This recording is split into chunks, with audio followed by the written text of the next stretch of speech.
DH Football Club. Le décrassage.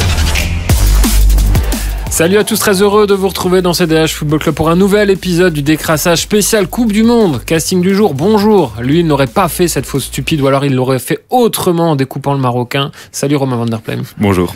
Avec lui dans le mur, jamais ce coup franc ne serait passé. C'est Nicolas Christians, nouvelle recrue dans le DH Football Club. Salut Nico. Salut.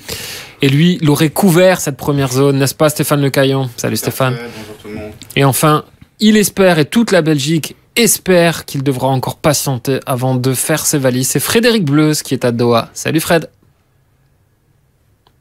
Et vous le savez, dans le décrassage, l'important c'est les 3 points.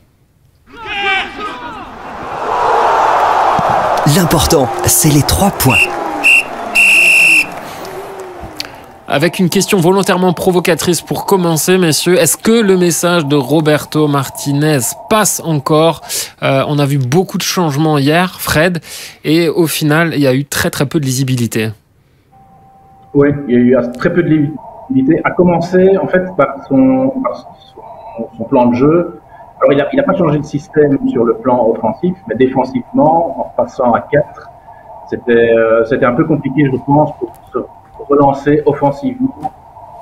Et je crois qu'il a un peu perdu les joueurs. Les joueurs n'ont pas trop compris. On avait l'impression que c'était un peu un remake aussi de Belgique-Italie lors de l'Euro en quart de finale, où on voyait Meunier qui après un quart d'heure était venu demander comment il devait jouer. Et là, on a eu un peu l'impression qu'offensivement, c'était pas bon, c'était pas où il est. Il n'y avait pas la même efficacité et les mêmes impulsions et le même élan offensif. Donc, globalement, on a l'impression que le message passe bien. Et moi, j'étais très étonné surtout par le discours de Roberto Martinez après le match, qui a dit j'ai vu une équipe qui a eu peur perdre. J'ai plus vu la joie chez les joueurs dans le jeu avec ballon. J'ai trouvé ça interpellant de la part d'un sélectionneur. Romain, on avait vraiment l'impression aussi derrière nos écrans que les Diables étaient perdus sur le terrain. Oui, et pourtant je trouvais l'idée bonne de mettre Castagne à gauche sur le pied fort de Ziyech. Je trouvais qu'il y avait quelque chose défensivement. Je trouve que Martinez avait bien analysé les Marocains. Il y avait une volonté de bloquer le couloir. Voilà, c'était gauche. C'était intelligent, même si c'est un petit aveu de faiblesse, c'est-à-dire qu'on n'est pas à la Belgique de 2018 où en fait il n'y aurait pas eu besoin de faire ça. Mais ça, je trouvais ça super intelligent. Par contre, à la relance, c'est incroyable de voir si peu de gens entre les lignes, si peu de gens demander la balle. Et on fustige tous Kevin De Bruyne et c'est justifié par rapport à son match. Mais le système n'est pas du tout fait pour le mettre en valeur. Les gars se cachent. Martinez n'arrive pas à faire comprendre à ses milieux de terrain comment se placer même au niveau de ses latéraux. Oui, je suis vraiment étonné par le manque, enfin la pauvreté de ce qu'on a proposé niveau offensif. Ça, Stéphane, à la mi-temps, on s'est dit c'est cohérent, c'est solide, mais ce que Thomas Châtel disait dans sa chronique ce matin, c'est que cette possession, au final, elle était stérile parce qu'il n'y a qu'une seule occasion, c'est celle de Batshuayi en tout début de rencontre. Oui, complètement. Il y a trop peu d'occasions créées. Sur cette première mi-temps, c'est vrai qu'on a une forme de maîtrise malgré le but qui tombe, heureusement annulé, mais elle est voulue presque par l'adversaire qui, on le sait bien, nous laisse le ballon. Et puis en deuxième mi-temps, on n'a pas su changer de mode, je trouve. Et pour revenir sur ta question initiale de Roberto Martinez, on sent qu'il y a une frustration globale. Elle est peut-être liée quand même en partie à ça, à certains choix, j'ai l'impression, qui sont plus trop compris, ou en tout cas, c'est vraiment le message qui transpire. Et donc, il y a une frustration qui découle de ça. On a vu tous les gestes, pour revenir sur ce que je disais, la relance, en deuxième mi-temps, combien de gestes Jan Vertonghen n'a-t-il pas fait? C'est le mime Marceau, quoi. Il était tout le temps en train de dire comme, voilà, fais ça, fais la passe. Il n'y avait pas de solution, et le plan de jeu n'en a pas vraiment amené. Il y a un joueur qu'on ne pointe pas assez du doigt, c'est Axel Witsel. Je ne sais pas si vous avez fait attention, mais Axel Witsel, hier, il s'est caché derrière son adversaire. Vous avez vu Axel Witsel relancer ? Personnellement, moi pas, alors que c'est lui qui doit venir dans l'intervalle. Et c'est ça qui frustre De Bruyne, c'est qu'il a pas, en fait, de relais entre la défense et lui. Donc il doit revenir super bas. Et il doit, s'il veut distribuer le jeu, il doit le faire quasi en position numéro 6. Et il y a personne devant lui parce qu'on sait, Batshuayi n'a pas l'intelligence de course d'un Lukaku. Et Eden Hazard a très bien joué, mais est pas au niveau de 2018. Et donc, le système ne fonctionne pas, en fait. Parce qu'il y a un manquement comme ça au milieu de terrain qui explique beaucoup de choses, selon moi. Nico, Walid Regragui, le sélectionneur marocain, le disait, l'objectif l'objectif c'était de couper les transmissions à Eden Hazard et à Kevin De Bruyne, son plan a parfaitement fonctionné et les Diables n'ont jamais réussi à trouver de solution. Ouais, c'était réussi et c'est aussi un des problèmes. De Bruyne est certes en dessous de son niveau, mais il avait tout le temps 2 ou 3 mecs sur le dos, donc c'est compliqué. Ça vient aussi peut-être de ce que disait Romain, un Witsel un peu trop discret, Onana qui est sorti un peu tôt malheureusement, et voilà, De Bruyne se retrouve à combler un vide avec Eden, un vide énorme entre Batshuayi et une défense qui doit jouer très bas aussi parce que voilà, elle a ses défauts et c'est ça qui était compliqué à gérer pour les Diables. Fred, ce qui nous a aussi interpellé finalement, c'est le coaching de Roberto Martinez qui était assez étrange parce que de faire rentrer Dries Mertens comme ça très vite alors que Leandro Trossard c'est quand même l'homme en forme du côté des Diables, de ne pas faire appel à Yannick Carrasco qui paye les pots cassés quand même après avoir joué pendant des années à un poste qu'il n'aime pas alors que là il y a une place à prendre quand même derrière Eden Hazard, de sortir Eden Hazard aussi très vite, de ne pas faire entrer Jérémy Doku, ça fait quand même beaucoup de choix qui sont difficilement lisibles. Oui, alors il a expliqué pour Onana et Hazard. Onana, c'est la carte jaune. Il ne voulait pas prendre le risque d'une exclusion. Hazard, c'est les 60 minutes. Il monte le rythme et il ne peut pas faire ce qu'ils ont vécu à l'Euro, c'est-à-dire que Hazard se blesse en match et soit forfait pour le match suivant. Donc ces deux remplacements-là, sur ce qu'il a expliqué, on peut les entendre. En revanche, en effet, les joueurs qui montent à la place. Dries Mertens, pourquoi pas Doku, Trossard, Carrasco, en effet. Pour remplacer Onana, oui, Tielemans, même si Tielemans est quand même pas génial. Et puis moi, pour revenir à ce que Romain disait, je pense que De Bruyne doit jouer plus bas en équipe nationale, à côté de Witsel. Parce que Witsel n'a pas ce profil pour relancer. On sait que Witsel, c'est des relances latérales ou vers l'arrière. Donc, si De Bruyne joue plus bas, il pourra avoir le contrôle du jeu et amener cette construction. Et on a vu en première mi-temps que de toute façon, le système de jeu vers l'avant ne fonctionnait pas. Et ça fonctionnait d'autant moins qu'il ne pouvait pas s'appuyer sur les latéraux, puisqu'il fallait jouer à 4, et donc ça partait plus loin, avec moins de dynamique. Romain. Ouais, très d'accord avec Fred, que moi j'adore Tielemans ou Kevin De Bruyne en 8, en fait, à côté de Witsel. Mais alors, il faut l'assumer et lui dire qu'il contrôle le jeu comme il le faisait, en fait, il y a quelques années. Mais alors, il faut des profils devant qui sont intéressants. Mais on les a, les profils. Les profils sont là, mais alors pourquoi ne pas les faire jouer ? Et Fred le disait super bien, mais on parle de Doku quand même. Doku, c'était peut-être un des meilleurs Belges, avec Carrasco qui paye aussi les pots cassés contre l'Égypte. Et il joue pas. Il est venu comme Factor X, mais il joue pas, Doku. Je comprends pas en fait très bien ces changements-là. Et d'accord avec Fred que Kevin De Bruyne en 8, c'est terrible, mais il faut les mecs devant. Nico ? Moi, je pense que c'est le problème, c'est que tant que Lukaku n'est pas là, De Bruyne est vu par Martinez comme l'étincelle, comme le facteur X qui peut vraiment réussir cet exploit individuel et nous permettre de gagner 1-0, parce qu'hier, le but n'était pas d'en mettre 4 dans cette façon de jouer, clairement. Et voilà, tant que Lukaku n'est pas là, De Bruyne ne reculera pas sur l'échiquier. Maintenant, si Lukaku monte à 30 minutes de la fin ou à la mi-temps contre la Croatie, je pense que De Bruyne pourrait à ce moment-là reculer et profiter des appels aussi. S'il recule, c'est pour avoir des gens qui bougent devant lui. C'est pas le point fort de Michel. Alors, De Bruyne est censé mettre l'étincelle. On va se demander quand même s'il y a le feu dans le vestiaire des Diables après ces propos assez énigmatiques de Jan Vertonghen. Et on va se demander, messieurs, si le groupe est fissuré.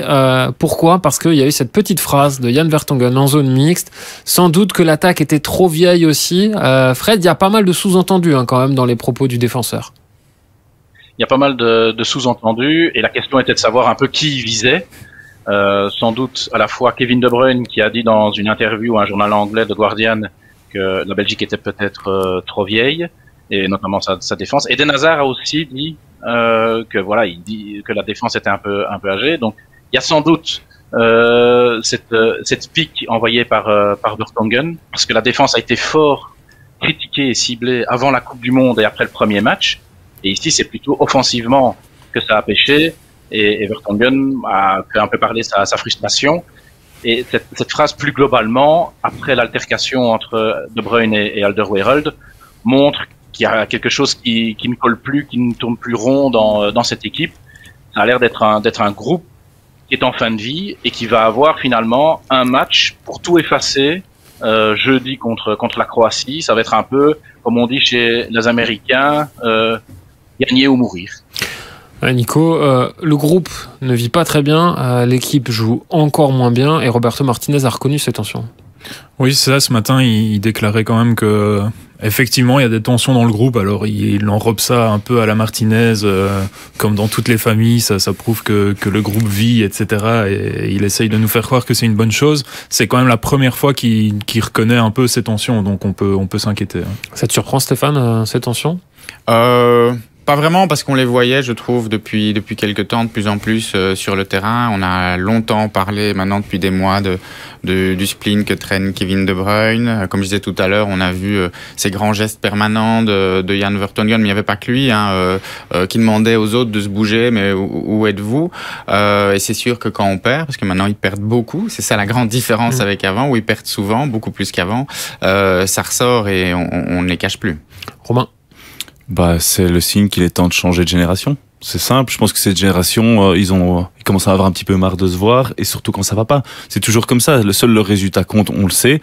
Quand les choses tournent bien, on met de côté nos différends. Quand ça va pas, ils ressortent. C'est aussi simple que ça, selon moi.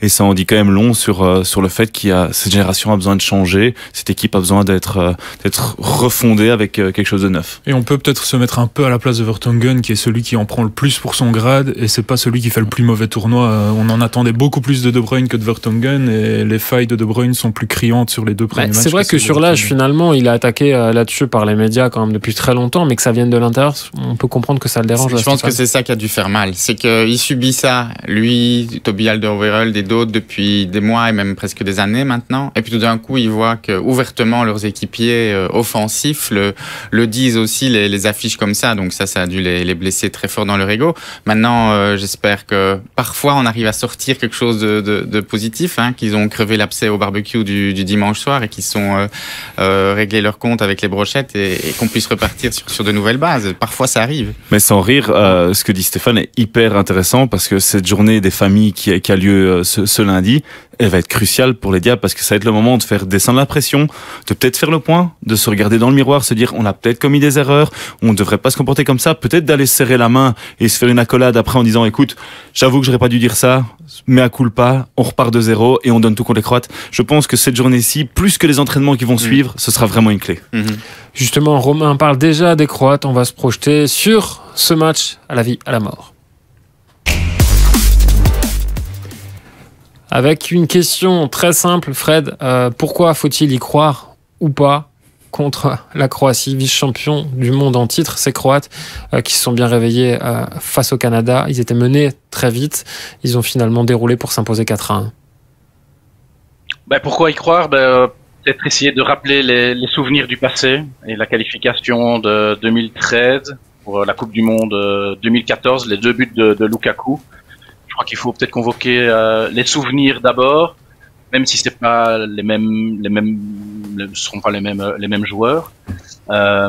Ensuite, pourquoi y croire? C'est espérer que, comme vous venez de le dire juste avant, que cette équipe retrouve justement un esprit d'équipe, un esprit de combat, parce qu'il en faudra un peu de génie, et spécialement de Bruyne, et en revenir aux fondamentaux de la Belgique, c'est-à-dire un jeu de possession mais qui est efficace, mettre la pression, et là ils sont obligés de gagner, donc ils vont devoir trouver des solutions offensives pour faire la différence.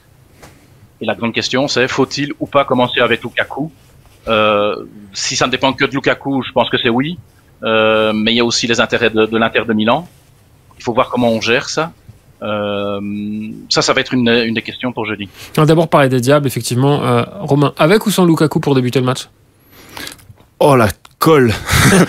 Moi je rêve qu'une chose, c'est qu'il joue, mais j'ai vraiment pas envie que Lukaku se pète et qu'on le retrouve plus jamais à son vrai niveau, parce qu'il va enchaîner les blessures. Donc moi je vois du plus long terme, parce qu'il a que 29 ans et j'ai envie que Lukaku soit jusque 36-37 ans chez les Diables Rouges, parce que on en a besoin. Donc non. Stéphane?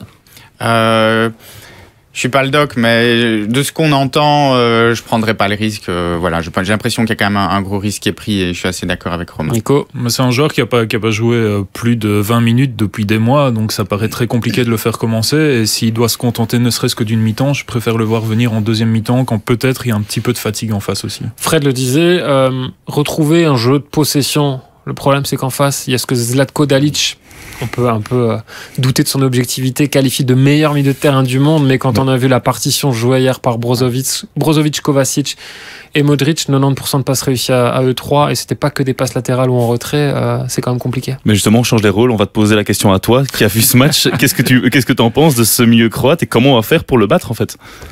Je t'aurais bien dit qu'il aurait fallu un Amadou Onana, mais comme le disait Thomas Châtel, être déjà dépendant d'Onana après seulement, je crois que c'était sa 4e sélection, 3e sélection hier, c'est quand même révélateur, Stéphane. Oui, c'est révélateur. On savait depuis longtemps, peut-être depuis le départ de Marwan Fellaini, qu'on avait besoin d'un profil plus physique. Et on a la confirmation qu'on en a besoin. Et on aura peut-être la confirmation par l'absurde, j'espère pas, mais qu'il manquera énormément. Et effectivement, j'ai regardé le match des Croates aussi, entouré de Croates d'ailleurs à Wandre pour l'anecdote. Oui, c'était solide. Et au milieu, c'est très très bon. Et est-ce qu'on est capable de tout d'un coup de retrouver ce jeu qu'on avait en 2018 et qu'on a abandonné depuis lors? J'ai un gros doute. Ouais, d'autant plus qu'offensivement, c'était là où il y avait peut-être un petit déficit de confiance, mais Kramaric a marqué 2 fois en étant repositionné à droite. Livara a marqué aussi. Voilà, ça fait quand même un peu peur, Nico. Oui, Fred disait une des clés, ce sera de reprendre le jeu à notre compte face à cet entrejeu-là et cette maîtrise technique en face. Ça va être très compliqué. On parlait tout à l'heure du trou qui est entre nos défenseurs et nos attaquants, qui est très dur à combler pour les seuls Witsel et Tielemans, puisque vraisemblablement ce sera lui. Peut-être De Bruyne s'y recule, mais dans tous les cas, face à un trio de cette qualité, on peut difficilement s'attendre à voir les Diables émerger en dominant le match. Alors peut-être via l'étincelle dont on parlait aussi de Bruyne, peut-être celle de Lukaku, mais je m'attends pas à 60% de possession des Diables jeudi. Fred? Je joue tapis. Je mets Lukaku devant, je fais reculer De Bruyne à côté de Witsel et j'anime avec Hazard et je choisis Trossard. Ok. Tant qu'à faire, hein. Moi je trouve que c'est une super idée, quitte à se casser la gueule en fait. C'est vraiment une idée peut-être casse-gueule, parce que je pense que nos Diables sont plus capables de jouer comme ça. Mais en fait là, c'est retour à une compo de 2018 en fait. C'est retour à une équipe joueuse, mais c'est triste à dire, mais je pense que l'équipe en est plus capable maintenant. Nico? On vient de se qualifier pour les 8e de finale et de trouver le successeur de Roberto Martinez. Stéphane? En tout cas, c'est clair qu'il faut tenter quelque chose, parce que là, tout le monde nous lit, on est hyper prévisible. Je trouve que le Maroc s'est régalé en première mi-temps, un peu poussé en deuxième et a fait la différence. Dans la situation actuelle, on ne fait peur à personne, à part à nous-mêmes peut-être, comme dirait Roberto Martinez. Donc oui, je pense qu'il faut tenter quelque chose et pourquoi pas renforcer la qualité de notre milieu avec De Bruyne. Et comme on disait tantôt, il y a des gens pour jouer un cran plus haut de qualité quand même. On analysera en tout cas tout ça dans un nouvel épisode du DH Football Club, dans un décrassage. On vous donne rendez-vous vendredi matin avec, on l'espère, on croise les doigts, une qualif pour les 8e de finale. En attendant, si vous voulez vous rassurer, il y a eu des matchs où les Diables ont joué leur qualif, on les a revisités dans les épisodes du DH Football Club consacrés à la Coupe du Monde 94, par exemple, à la Coupe du Monde 98, ça s'était un peu moins bien passé, alors qu'en 2002, ça avait marché. Espérons que ça le fasse encore une fois. À bientôt. Salut. DH Football Club.